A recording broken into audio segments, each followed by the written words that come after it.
Mendizorrotzatik 23. jardunaldia bigarren B mailan Alabes liderrak Real Unionen bisita jasoko du. Zelairatzen ari da Unionetan bertan etxeko taldea Alabes, bigarren B mailako liderra. Pixka balenago zelairatu dira Solaren mutilak. Real Union lehenengo postuan da Alabes, 44 puntu ditu, eta sailkapenean hirugarren da Real Union 37 punturekin. Beraz, playoffetako postuetan sartuta daude bi taldeak, eta gora begiratzen duten bi taldeak dira. Playoffetan sartzea da helburua, eta noski alba da lehenengo postuan amaitzea, horrek erreztasun handiak emango liokelako bai Alabesi baita Real Unionen ere bigarren mailara igotzeko. 11koak hementxe ditugu. Montero izango da etxeko atezaina, atzealdean Iban Malon, Ander Alaina, Morcillo eta Moya, Ibon Gutierrez eta Salcedo izango dira euskarriak, Calderón, Esparza, Casares, Zelai erdian, hauen aurretik, eta goian Oscar Martínez, golaren bila noski. Real Unioni dagokionez, Miguel Solak zelairatutako 11koa, Otermin atepean, Landeira, Ladero, Josu Iglesias eta Yuri atzerean, Castellano eta Ruben García bi euskarriak, Kero, Iker Alegre, Gorka Brit eta Alamo izango dira. Hasieratik jokatuko duten 11 jokalariak ordezkoen aulkian geratu dira. San Sebastián, Goikoetxea, Carliños, fitxaketa berria Sarasola eta Luisma. Une batetik bestera hasiko da partida, epailea Berjano Ariztegi Naparra izango da. Esan bezala partida erakargarria, oso erakargarria, lehenengo sailkatua hirugarren sailkatuaren aurka. Gogoratu lehenengo itzulian Alabesek 1-3 irabazi ziola Real Unioni Galen, eta gaur Real Unionek garaipena nahi du, garaipena behar du gora egiteko. Une honetan 7 puntura du Alabes, eta pixka bat gerturatzeko. Arratsaldeo Juana Larrañaga. Bai, kaso arratsaldeo. Alabesen helburua noski gaur irabazita atzean ustea Real Union, baina Real Unionek gerturatu nahi du. Bai, Real Unione badaki hemen asko jokatzen duela. Sailkapenean atzetikan egote horrek beti behartzen du olako partiduetan, ez dakit mesan irabaztea, baina bai zerbait ateratzea eta atzeragoz gelditzea, zergatikan atzera pausu handia ingo luke. Eta badakigu hemen lehenengo postu hori oso garrantzitsu dela, askotan aipatu dugu.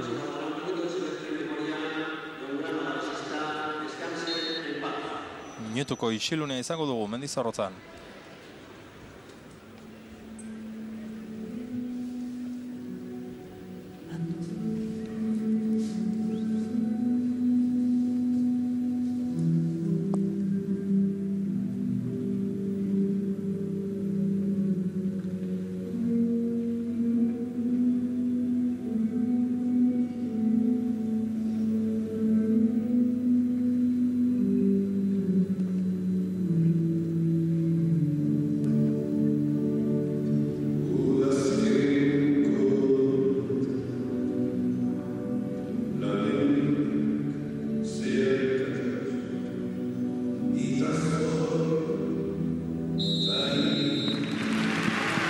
Joseba Urkiola gure lankidea ere hor da, beti bezala. Arratsaldeon, Joseba. Arratsaldeon deizuela bikote. Ze giro?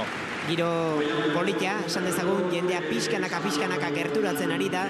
Zerua momentuz Gasteizko zelai dotore hau errespetatuaz, eta zuk Arestian aipatu moduan, brontzezko kategoriako bi oilarren arteko talkaioko ikusiel izango dugu. Brontzezko kategorian daude ala behartuta, baina hauen espiritua zilarrezkoa da. Eta ikusiko dugu gaurko honetan zer gertatzen den. Sailkapeneko lehenengoa, hirugarrenaren aurka, futbolak irabaz dezala. Ja ba, ala gertatzen den. Hasi da partida, Morcillok ikutu du baloia, eta hor falta eskatu arren ez da ezer gertatu epaiaren ustez. Baloia kanpora, alboko sake aterako du Alabesek. Joan zen astean Anoetan ikusi genuen Sansenen aurka, eta egia esan ez zuen itxura honik eman. Bigarren B mailako bigarren multzoko liderrak Realeko gazteek 2-1 irabazi zioten joan zen astean Alabesi, baina denen esanetan denboraldiko partidarik txarrena jokatu zuen Alabesek. Erasoan Real Union, baloi txarra galdu du hor Alabesek, berehala berskuratu dute gasteiztarrek, Eta kontrasoan atera nahi du Tomeren taldeak. Baloia ezker galera eraman dute. Hor da Calderón. Alamok berreskuratu du Real Unionentzat. Berriro Kerori iritsi zaio baloia. Eta Morcillo katera du atzetik. Esaten ari nintzen, joan zen astean partida txarra jokatu zuela Alavesek. Orain dela 2 aste berriz, Osasuna beren aurka. Hemen diotenez, demoraldiko partidarik onena. Ez zuen zerikusirik izan beraz. Joan zen asteko Alavesek, orain dela 2 astekoarekin. Baina liderra da, lehen postuan dago. Eta aurrean talde indartsua, baina gora beratxua du Real Unión. Eta behin partida hasita, Juanan. Hor, aldaketa batzuk ikusten ditugu. Kero eskuin egalean. Bai. Atzean, atzelari bezala. Aldaketa asko ikusten dugu. Batez ere gu ohitutak eduen 11 horretatik ez? Entrenatzaile bakoitzak falta atera du Alavesek. Alamok atera du azkenean buruz, Iban Malon. Honek ere buruz pasa eman nahi zuen. Bai, Juanan. Bai, pixka bat lekuz kanpo ez. Loin ja entrenatzaile berri honekin, kokapena aldatu dute jokalari batzuek ez. Kero, orain arte, tartean ikusi dugu betiko partidua galtzen ari denean, beharra daukanean, erasorako behar hori daukanean, atzeratu eta egalean jokatzen, ordu laurden bat, olako zerbait baita ere, Álvaro Zerberarekin ikusi genuen hori, ez?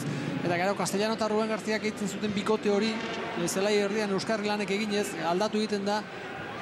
Landeira da, pixka bat, fitxaketa berria Castellanoekin batea dagoena, eta Ruben Garzia punta erdi lanak egingo dituena, Briten atzetikan jokatuko duena, izango da, ez? Eta alan hau bere eskubigal horretan ipinita. Eta irutzaitor aldaketa batzuk daudela, Juri sartzen da, aspaldian ikusi gabe. Geuden Juri Berbitza. Bai, eta iruditzen zaite hori ere guretzako berrikuntza bada. Ikusiko du nola moldatzen den. Apustua da etxetik kanpo jokatzen denean askotan bezala, abiaduraz, kontrasora jokatzeko, atzeko lauko horrekin, eta bi euskarriak hor mantenduz, baloia lapurtu eta askarra atatzeko aproposa dauka, jokalari askarrak eta bizia dituelako, eta apustu hori da, ez? Eta goikotxea ulkian. Bai, eta bestaldean berriz, bi txiki bandan, zelai erdian, Casares da Calderonekin. Baloi aukera Alavesentza lehenengoa sartzeko, eta gola. Baloia barrura, bat eta utxekoa berehala sartu du Alavesek, utxa handia egin du atzealdean. Josu Iglesias izan dela uste dut, zentralak, eta baloia barrura, hasi da golfesta hemen Mendizorrotzan, Juanan, utxa bai, atzelariak, baina gero bukaerare ona. Bukaera zoragarri egin du, ez? Aprobetxatzen da, azkenean Josu Iglesiasek ez du ondo neurtu, hor babesa matera junda baloi luso horretara eta utz egin du. Eta gero nola bukatu duen, Hortxe jokaldia. Bai, hor utz egiten du, eta nola bukatzen duen, Oscar Martínez, Oterminen gainetik ipini du baloia, saretara. Gozo, Ederra. Ikuitu bakarrik eman da baloiari, ez dauka gehiago beharrik, ez da erresa hori. Ez da erresa, hor polita eta erresa ematen du, baina berak egin duen jokaldi hori oinarekin da ez da erresa, eta bere gutxienez, Real Unionentzako ez, baina ikusleentzako partida ondo hasi da. Bai, eta 5. minutuan, 4. minutuan gola sartuta, aipatu beharko dugu, noski, ligan azken aldiz hemen Mendizorrotzan bi talde hauek jokatu zuten egunean, orain dela ia 17 urte, 16 urte eta piko, 1984an, 5. minutuan ere lehenengo gola iritsi zela hemen Mendizorrotzan, orduan etxeko taldeak ere Alavesek sartu zuen, Juanan, lehen aipatu dugu, orduan jakingo duzu nola amaitu zen partida. Real Unionek egun hartan 5 gol sartu zituen hemen, 5 gol etxetik kanpo Mendizorrotzan, zer gertatzen den jokaldi honetan, kontuekin jarraitu aurretik, ez da seinale txarra, ezin kontuak eta esatea. Askotan hemen ibiltzen gara, kontu kontari besterik ez daukagulako zelaian. 8 eta 5 irabazi zion egun hartan Alavesek Real Unioni. Gero, ez dute gehiago jokatu ligan. Urte hartan bertan 2. mailara igo zelako Alaves, gero lehen mailara, ez dute kointziditu. Ba horixe da hemen jokatutako azken aurketa. 8:05 esaten denean, gogoratu 84an izan zen. Bai, ez da 50ko kontua. 84an izan zen. Bai, jendeak gogoan izango ditu jokalari hauek, batzuk bai behintzat